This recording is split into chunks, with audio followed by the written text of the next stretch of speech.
दोस्तों, स्वागत है आपका एक बार फ्रेंड। इसमें मैं बुक लिस्ट बताने जा रहा हूँ 2021 के लिए।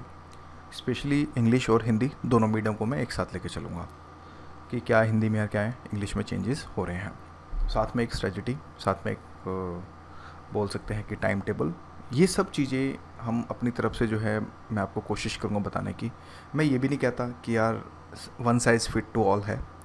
मेरी कुछ बातें अच्छी लगें तो उनको प्लस कर लें, कुछ मेरी बातें अगर इसमें ख़राब लगें तो उसको माइनस कर लें और अपना खुद का कंक्लूज़न निकालें।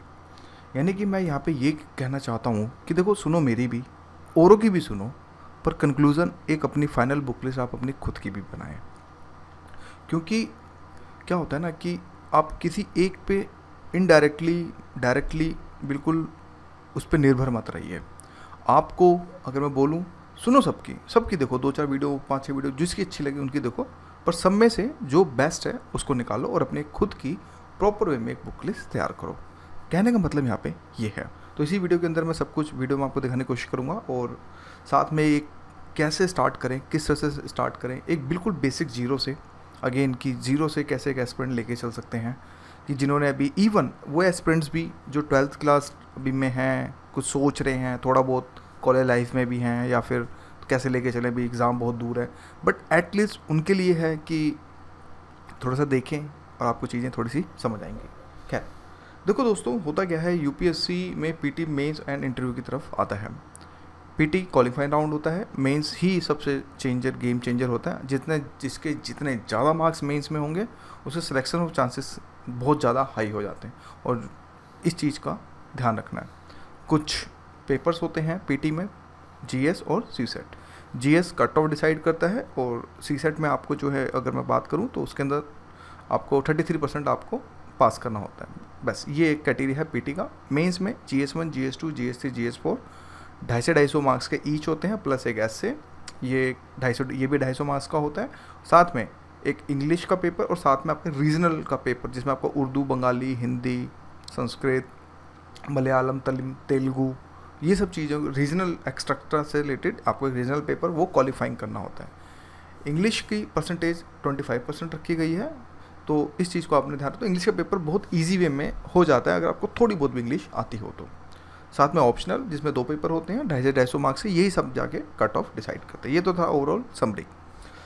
बाकी सिलेबस के लिए आप यूपीएससी की ऑफिशियल वेबसाइट पे जाके उसके नोटिफिकेशन को डाउनलोड करें, और उसमें से आपको सारी सिलेबस, GS1 का सिलेबस क्या है, GS2 का क्या है, GS3, 4, 5 ऐसे, ये सब चीज़ें आपको यूपीएससी की ऑफिशियल ही वेबसाइट से डाउनलोड करें। क्योंकि किसी और की वेबसाइट से डाउनलोड करो तो क्या पता कुछ पॉइंट मिस कर दे, तो इसमें आप अपना रिस्क मत लीजिएगा। सेकेंड थिंग, एक प्रीवियस ईयर्स के आपके पास कुछ चीज़ें भी होनी चाहिए, कि देखो क्यों आपने पहले, आप क्या करें, पहले आपने, ठीक है, आपने एक सिलेबस को अच्छे से डाउनलोड कर लिया, राइट।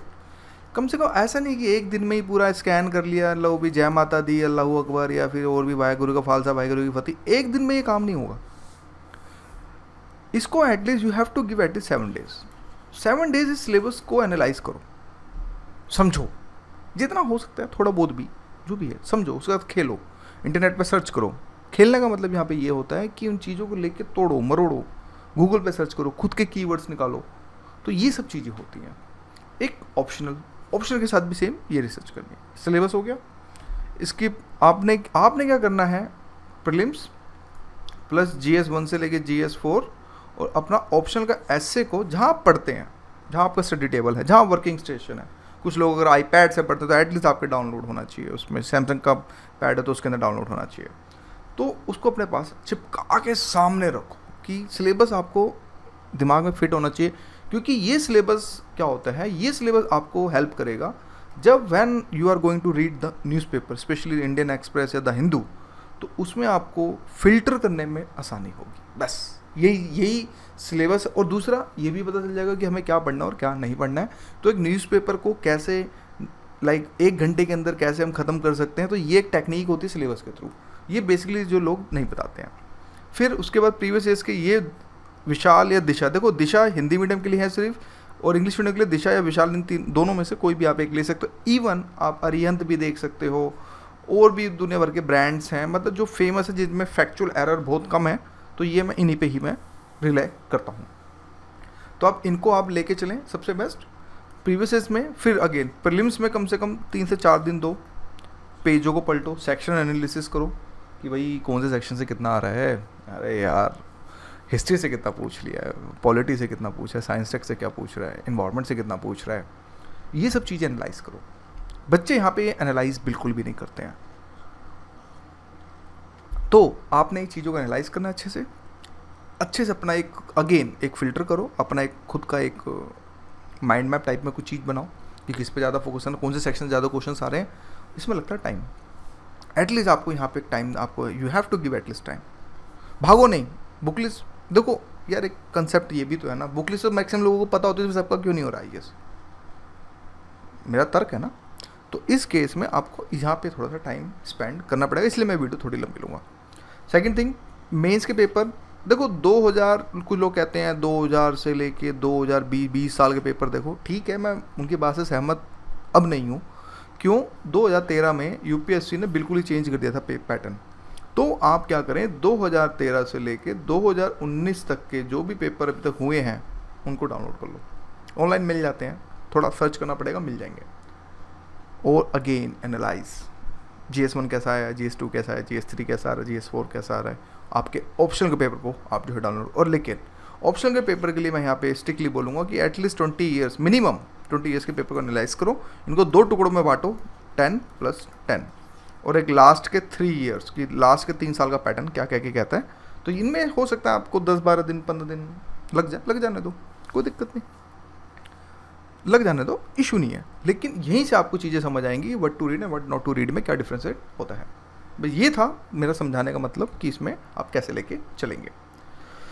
चलिए फिर फाइनली बुक लिस्ट स्टार्ट करते हैं। पॉलिटी के लिए अगर मैं बात करूँ तो देखो दोस्तों, 11th और 12th क्लास की पॉलिटी इनफ है, लेकिन इसमें पॉलिटिकल बिहेवियर एक बुक आती है जिसको हम कहते हैं कि राजनीतिक व्यवहारिक, वो उस तरह की बुक आपको नहीं पढ़नी है। तो इस केस में आप क्या करें, पहले स्टार्ट करें 11th क्लास से, कुछ बोलेंगे 6th क्लास से। देखो यार, अगर जो बिल्कुल ही नुल है, जिनको कहते हैं ना बिल्कुल ही ख़त्म है, पॉलिटी में कुछ पता ही नहीं है, सबसे बेस्ट है लूसेंट की एक बुक ले लेना, 100 रुपीज़ की आती है, उसमें जब पॉलिटी के सेक्शन को पढ़ लेना, बस कुछ नहीं नोट्स बनाने, कुछ नहीं करना, कुछ नहीं टेपना, बस को 1 से 2 बार 3 बार पढ़ लो, समझ आ जाएगा विधानसभा क्या होती है, स्टेट लेजिस्लेचर क्या होता है, पार्लियामेंट क्या होता है। हम भी उसी खेत से निकले ना, हम भी उसी की प्रणाली है, हमें भी कुछ नहीं पता था। तो एक ये भी एक तरीका है। फिर स्टार्ट करो क्लास 11 से, फिर 12th क्लास की दोनों पॉलिटिक बुक को विदिन, अब यहाँ पे टारगेट्स मिलेंगे, लाइक विदिन 15 डेज़ के अंदर इन 3 किताबों को ख़त्म कर दो। और फिर back to back revision at least 3 to 4 times अच्छे से कर डालो, और साथ में अंडरलाइन करते हुए सारी चीज़ें कर डालो। मतलब कि दोबारा जब आप पढ़ें तो आपको फिर वो अंडरलाइन ही चीज़ें जो है पढ़नी पड़ेंगी। फिर आता है लक्ष्मीकांत के लिए अगर मैं बात करूँ, देखो बुक्स हिंदी मीडियम की भी सेम है, तो जब सेम लग गया तो इसका मतलब इसमें कोई चेंजेस नहीं है। लक्ष्मीकांत में स्टार्ट करो चैप्टर नंबर 3 से, पहला दूसरा मत पढ़ना, उलझ जाओगे, कंफ्यूज हो जाओगे, इसलिए बेटर है चैप्टर नंबर 3 से लेके चैप्टर नंबर आपने 5 तक पढ़ना है। फिर छठा भी स्किप कर देना, लास्ट में पढ़ेंगे एकदम। फिर यहाँ से आप जो चीज़ें जो ध्यान से देखना, फिर चैप्टर नंबर 7 से लेके चैप्टर नंबर आप 16 तक पढ़ें। फिर उसके बाद एक तरफ डंडा डालो, यहाँ पे एक डालो सेंट्रल यानी केंद्र, और एक तरफ डालो राज्य। लाइक पहले अगर आपने प्रेसिडेंट पढ़ा तो फिर आपने गवर्नर पढ़ना है, अगर आपने पीएम पढ़ा तो फिर आपने तुरंत सीएम पढ़ना है। इसलिए अगर आपने पार्लियामेंट पढ़ा तो आपने स्टेट लेजिस्लेचर यानी कि अगर संसद पढ़ी तो फिर आपने राज्य विधानसभा पढ़नी है, विधान परिषद जो भी है। फिर अगर आपने सुप्रीम कोर्ट पढ़ा तो तुरंत आपने हाई कोर्ट पढ़ना है, फिर तुरंत आपने सुप्रीम कोर्ट यानी कि हमारे जो अधीनस्थ न्यायालय उनको पढ़ना है। ये एक पैटर्न ऐसे आपको जो है लेके खुद का आप जो चीज़ों को लेके चलेंगे। ऐसे करते करते करते आप चैप्टर नंबर 41 तक आ जाएंगे, दैट्स इट। ऑलमोस्ट अगर मैं बात करूं 41 चैप्टर तक ही लक्ष्मीकांत है। उसके बाद फिर वो फैक्ट्स बेस्ड लक्ष्मीकांत है, जो समझने वाली लक्ष्मीकांत फिर 41 तक है।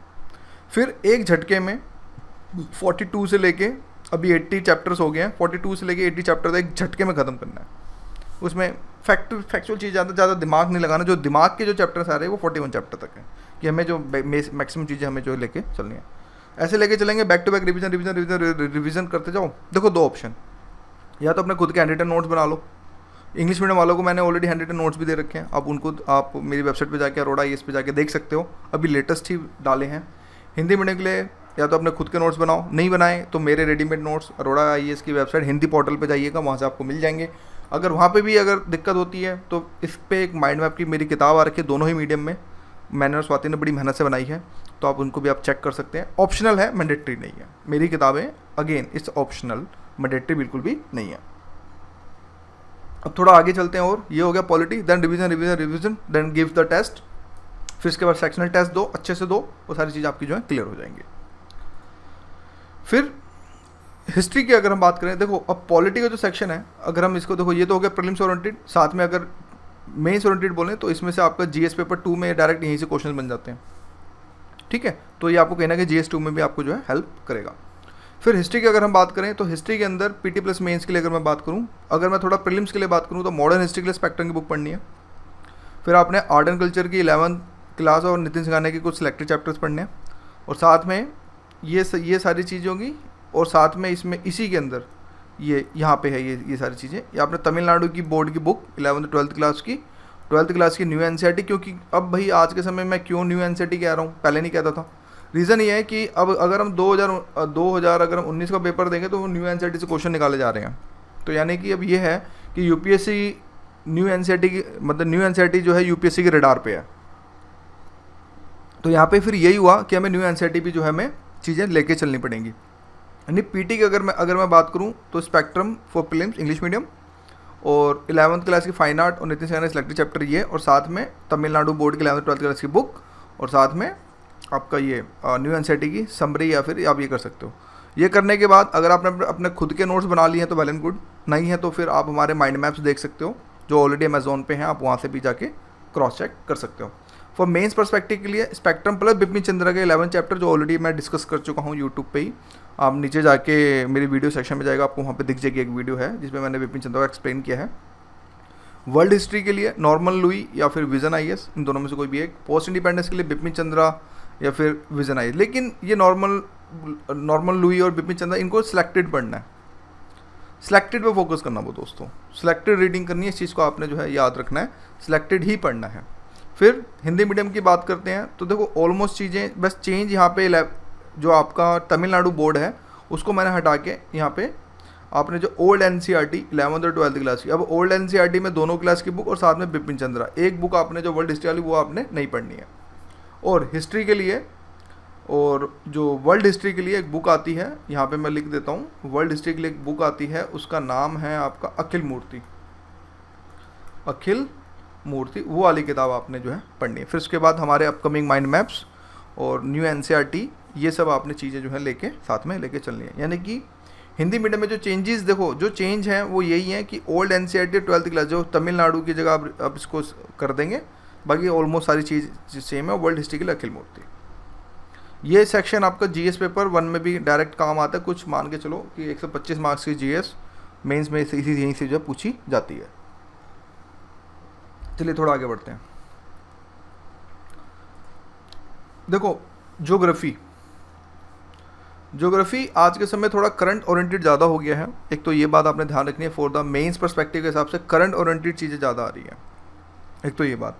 इंग्लिश मीडियम के लिए अगर मैं बात करूँ तो न्यू NCERT 6 to 12 इंपॉर्टेंट है, 6 to 12 की ऐसे 2 से 3 बार रीडिंग ले लो, फिर उसके बाद फोकस मोर ऑन 11th और 12th। अगेन देखो 6 से 12 से बेसिक कंसेप्ट क्लियर होने बहुत ज़रूरी है, क्योंकि बेसिक क्लियर नहीं होगा तो फिर दिक्कत हो जाएगी। तो उस केस में आप ये करें कि 6 से 12 की किताब ले लो, मतलब कि रीडिंग अच्छे से कर लो, फिर 11th 12th पे ज़्यादा फोकस करना, कहने मतलब यहाँ पे है। फिर साथ में या तो मुनाल के ज्योग्राफी के लेक्चर, या फिर या फिर आपका PMF IAS के नोट्स, एनिमल कोई भी एक लगाना, 2 मत लगा के चलना। फिर GC लियोंग ऑप्शनल है, कुछ लोग पढ़ना चाहते हैं, कंसेप्ट क्लैरिटी नहीं हो रहे हैं फिजिकल ज्योग्राफी में, तो फिर उनके लिए GC Leong as a optional है, लेकिन ये GC लियोंग भी सिर्फ प्रीलिम्स के लिए ही आपको ज़्यादा हेल्पफुल रहेगी, मेंस ओरिएंटेड ये किताब नहीं है। तो या तो मुरनाल के लेक्चर्स साथ में उनके नोट्स, या फिर GC लियोंग या फिर PMF IAS, तो ये मैंने आपको यहाँ पे बता दिया। GC लियोंग एज एक ऑप्शनल के तौर पे आप देख सकते हैं, अगर आपके जिनके फिजिकल कंसेप्ट थोड़े से क्लियर नहीं है तो वो लगा, मैंडेटरी नहीं है, क्योंकि ऑलरेडी न्यू NCERT में बहुत अच्छे से दे रखा है, अगर किसी कोई पढ़े ढंग से तो बहुत अच्छे से दे रखा है। साथ में हमारे माइंड मैप्स या फिर आपके नोट्स, ये ऑप्शनल है चीज़ें, आप अपने खुद के भी नोट्स बना सकते हैं।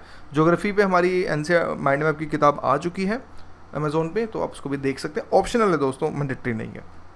साथ में अब जीएस पेपर 2 में क्या करना होगा, लाइक इसके जीएस पेपर 1 में मेंस में क्या करना होगा, आपने 11th एंड 12th क्लास की ज्योग्राफी रखनी पड़ेगी साथ में, एक तो ये, साथ में आपने मुरनाल या फिर PMFIS के नोट्स रखने होंगे, साथ में करंट अफेयर के साथ साथ जो भी ज्योग्राफी में अपडेट्स हुए वो, साथ में IMO WMO की जो वेबसाइट्स हैं उन पे आपने ज़्यादा फोकस करना पड़ेगा, और साथ में इंडिया एयर बुक, क्योंकि क्वेश्चन यहीं से निकलेंगे तो, और कहीं से नहीं निकलेंगे।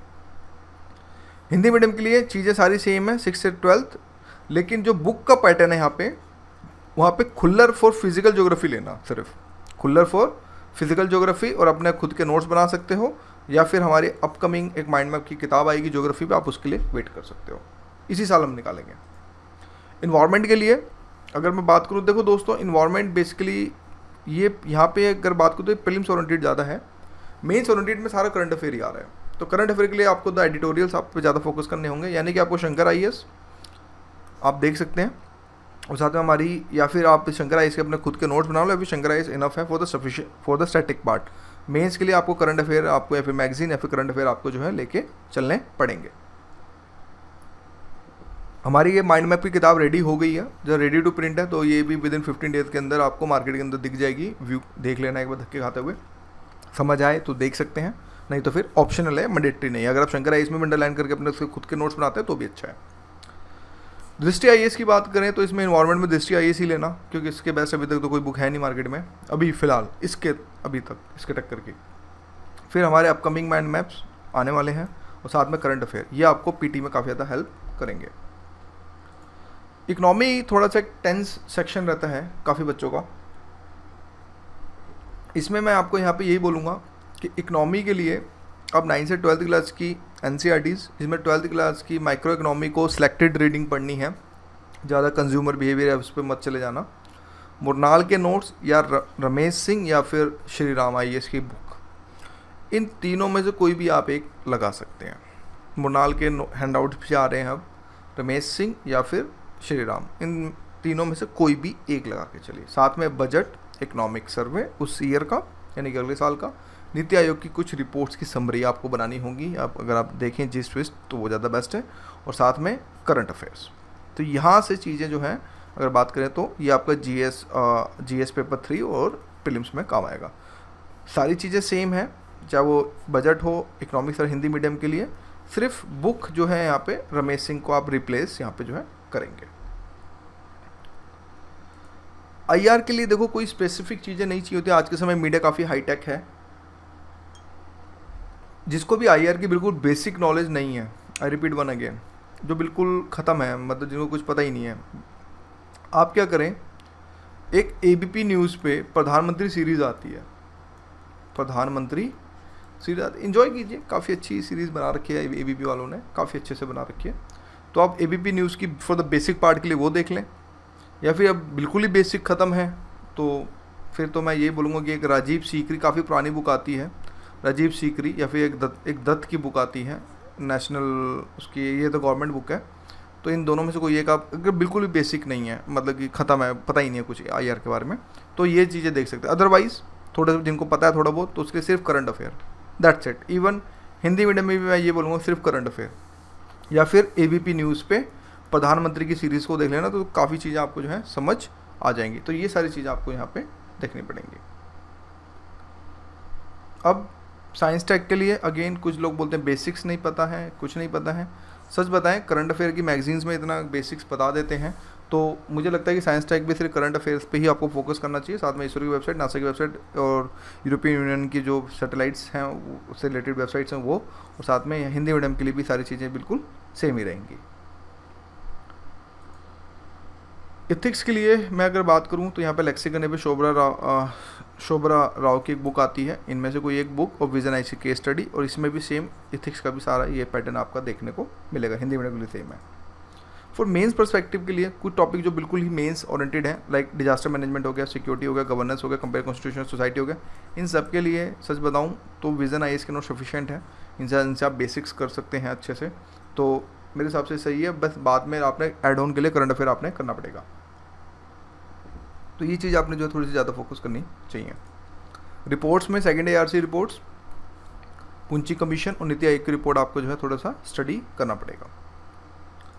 साथ में अब आते हैं स्ट्रेटजी। देखो दोस्तों, जो बिल्कुल स्टार्टिंग से बिल्कुल जीरो से स्टार्ट करेंगे, मैं तो उनसे रिक्वेस्ट ये करूँगा कि 4 महीने के अंदर अपना बेसिक को ख़त्म कंप्लीट करें। बेसिक्स में जिसमें आपका ज्योग्राफी आ गया, हिस्ट्री आ गया, राइट, आपका पॉलिटी आ गया, इन्वायरमेंट आ गया, ये सारी जो बेसिक्स बुक्स हैं, जो छोटी मोटी किताबें हैं, अगर आप 10 to 12 hours on a daily basis अगर आप पढ़ते हैं तो 4 मंथ्स के अंदर सिंगल टू सेकंड रीडिंग ली जा सकती है। लेकिन साथ साथ मैं यहाँ पे एक बात ये भी बोलूँगा कि थोड़ा सा अपने ऑप्शनल को भी फोकस लेके चलना, कि लाइक अगर आप कोई अपना ऑप्शन चूज़ करते हैं तो उन ऑप्शनल को भी कोशिश करना कि 4 to 6 मंथ्स के अंदर आपका ऑप्शनल भी जो है ख़त्म हो जाना चाहिए।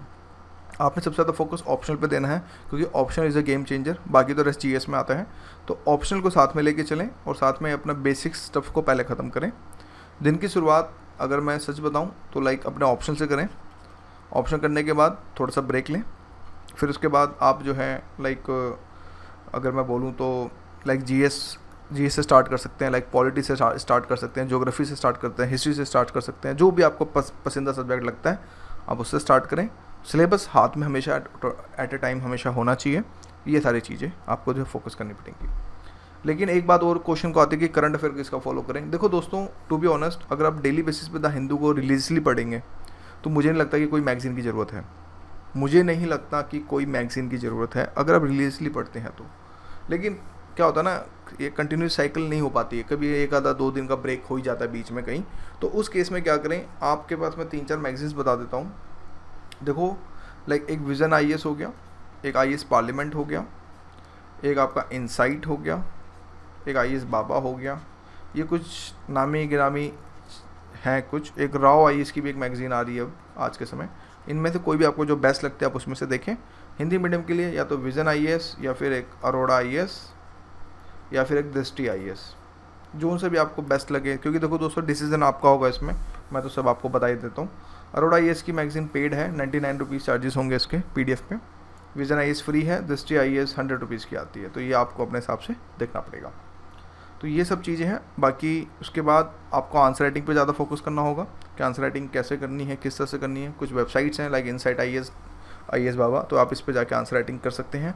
साइमल्टेनियसली अगर कुछ और भी चीज़ें जैसे कि आंसर राइटिंग पे ज़्यादा फोकस करें, साथ में अपने नोट्स को कंसाइज करके रखें और उनको keep revising, keep giving mock test, ये सारी चीज़ें आप करें तो बेस्ट रहेगा। तो ये मेरी तरफ से एक छोटा सा प्लान था। अब जो भी मेरी तरफ से अच्छी चीज़ें लगे उसको ऐड कर लें और जो चीज़ें ख़राब लगे उनको डिलीट मार दें। Guys, thank you.